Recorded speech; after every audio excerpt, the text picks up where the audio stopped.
What's up? It's Raphael with NBA Draft Junkies, and the prospect for today is Yam Madar from Israel. Madar could be the second player from Israel selected in the 2020 NBA Draft. Now, in my opinion, Deni Avdija is a top 5 pick. But in this video, I'll break down why I think Madar has a chance of hearing his name called on draft day, which has now been pushed back to November 18th.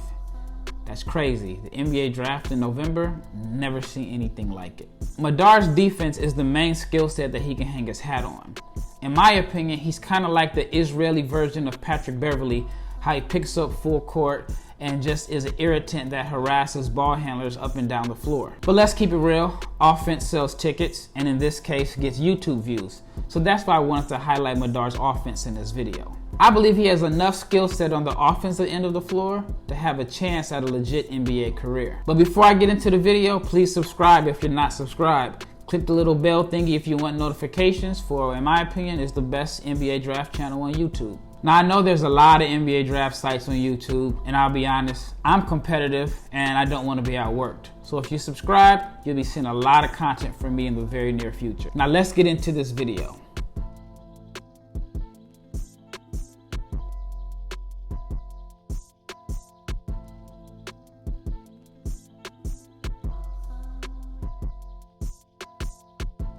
Outside of his defense, what I like most about Yam Madar is his potential as a playmaker.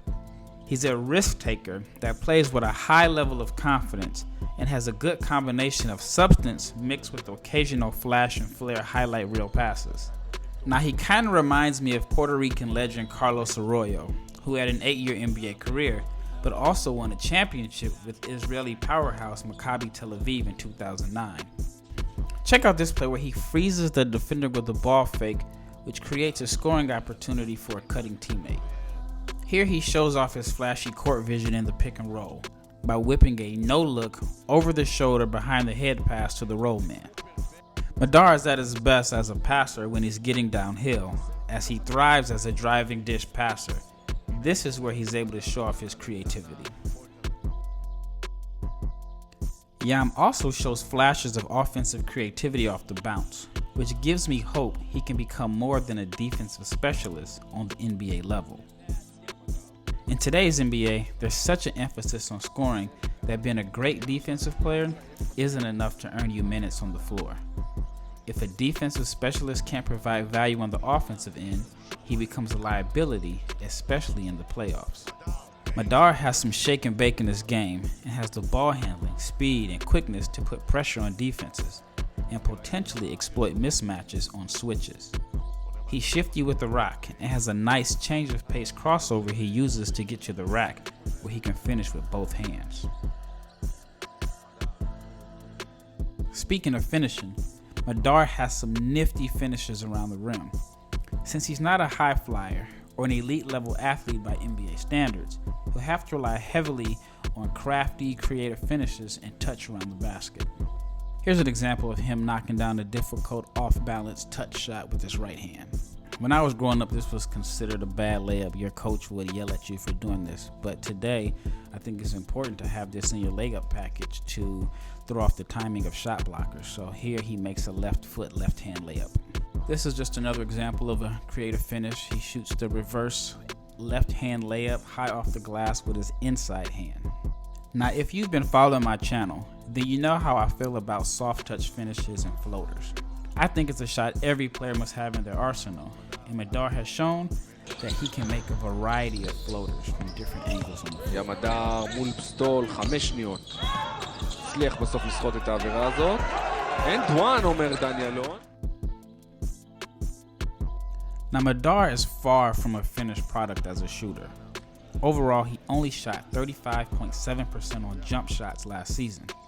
But if there's one positive takeaway from his poor shooting numbers, it's that he's a good shooter off the bounce, which in my opinion is essential for a pick and roll ball handler. He ranked in the top 60 percentile in all of Europe on jump shots off the dribble. And in the 2019 FIBA Under-20 European Championships, he was in the top 77 percentile and knocked down 10 of his 22 pull-up jumpers in 7 games. He has an advanced mid-range game as a teenager, so I'm buying his upside as a shooter. In a lot of cases, Players are usually better in catch and shoot situations than shooting off the dribble, and Madar is just the opposite. One of the areas I like most about Madar's game is he loves to push the pace and play fast.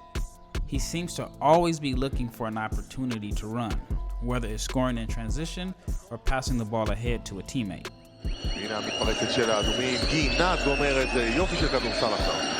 It was just a few years ago that Lonzo Ball was the #2 pick in the draft, and his best skill set was passing the ball ahead and playing fast. Obviously, taking ball that high was a mistake, but I see some of the same qualities in Madar that made Ball so highly regarded in 2017. Now, there are times when he gets himself into trouble with careless turnovers from playing too fast, but I like how he looks to attack and not give the defense an opportunity to set up. You can't talk about Yam Madar without mentioning his defense. Yes, this is a video on his offensive skills, but not many players in this draft class are capable of turning defensive possessions to offense like Yam Madar.